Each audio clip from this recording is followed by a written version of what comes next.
We are racing in the FIA Formula 3 feature race here at Spa-Francorchamps, and it's looked like a pretty good launch from Pepe Marti, but watch for Taylor Barnard, watch for Paul Aron. Paul Aron going down the inside of 3 cars in towards last horse, make that 4 or 5 cars.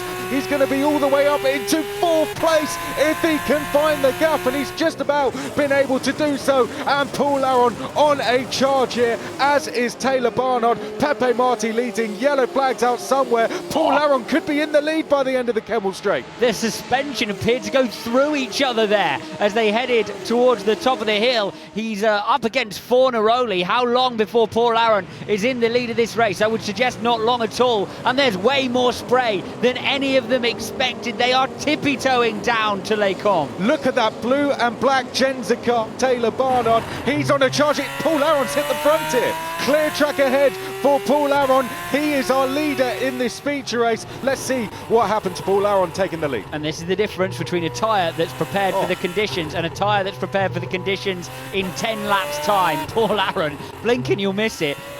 Look how quickly they are charging through. There goes Alex Garcia. He's into the top 5. It's like 2 different classes of race car out there at the moment. The wet tyres screaming through the field. They're not going to see the track drying as quickly as it has through the rest of the weekend. We may see a decent period of wet tyre running here. Bortoleto, who started in 15th, has dropped down to 21st, and at this rate could lose up to 26 points of Aron. He would lose at least 25 if the checkered flag were to go out now, and that could make big differences in this championship fight. Mansell lunging down the inside of Mary Boyer. Who's going to have more grip? Is he going to be on the inside or on the outside? And Mansell just giving him an elbow wide and takes that 3rd place from Mary Boyer.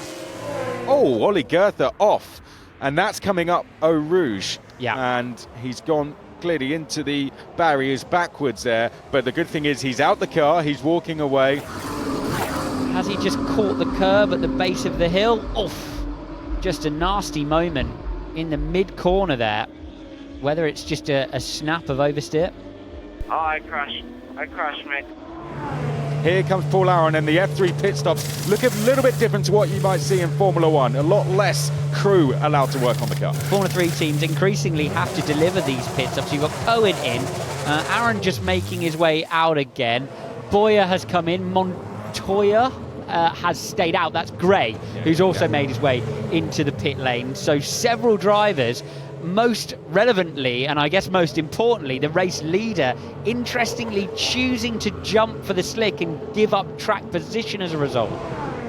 This race back underway. We move on to lap number 8 of 15, and immediately those on the wet tyres looking for the wet parts of the circuit. Paul Aron, he's our lead slicks runner, and Caio Collet straight away gets down the inside of Ollie Gray to take P9. Here's our championship leader.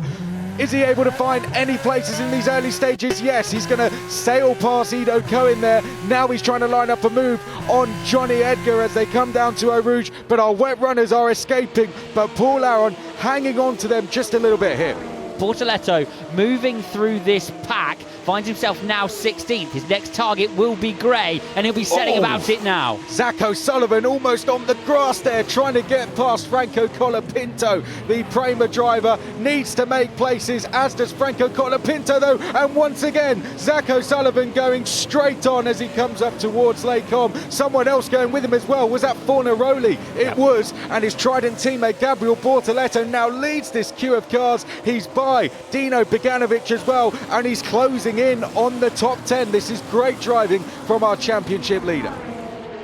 This race is not over yet, believe me. Do not count out those drivers 7th and down, as we've got a yellow flag out somewhere in sector 2. Quickly goes again. That's not what these guys need. They need a clean race all the way to the end, and Christian Mansell wants a clear road ahead to the end. He's going to go right on the outside. Oh, bit of wheel banging there between Mansell and Barnard, and see you later Christian Mansell. He goes straight on across Les Combes, rejoins. Well, he's going to rejoin at some pace there, and now he's going to have to give back the lead to Taylor Barnard. A first strike there for Mansell as he made his first real move to try and take the race lead. Bortoleto doesn't need to score any points at this rate. He'd only need to score the one at Monza. Let's ride on board with him. He's behind Zach O'Sullivan. He's done very well to keep himself in the race, but now he wants some places as he makes his way up Eau Rouge and Radion. Can he get a point and maybe even crown himself the champion today? If he can get a couple of points, he will do that, and he's gone past Zach O'Sullivan there for 11th place. 2 more places to go. Here's Montoya still trying to make his way through. Yeah, and this is a battle for 5th place with Sophia Flörsch, who could become the first female driver in history to score Formula 3 points. She's trying to hold on to 5th place desperately, but Sebastian Montoya has been patient in this race, and it's starting to pay off for him. Fastest lap again for Bortoleto. Can he become champion? He's got one final lap to do it, and he is right behind Franco Colapinto. He's only 0.2 of a second behind him, and Pepe Marti not much further up the road either.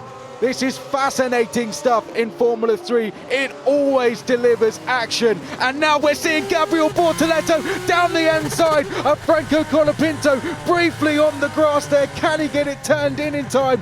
Franco Colapinto slammed the door shut in his face there.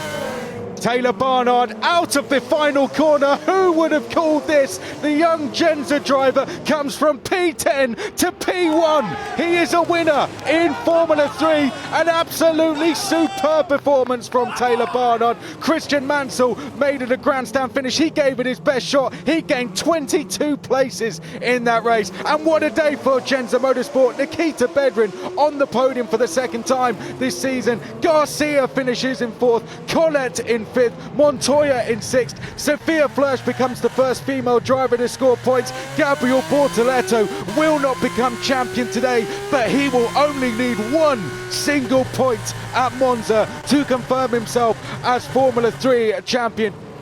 Taylor Barnard, a winner for the first time in Formula 3. Christian Mansell with him, 2nd place on the podium. Nikita Bedrin makes it 2 Genza drivers on the podium. That'll go right at the front of the cabinet for Taylor Barnard as he punches the air in celebration. Champagne sprays here at Spa.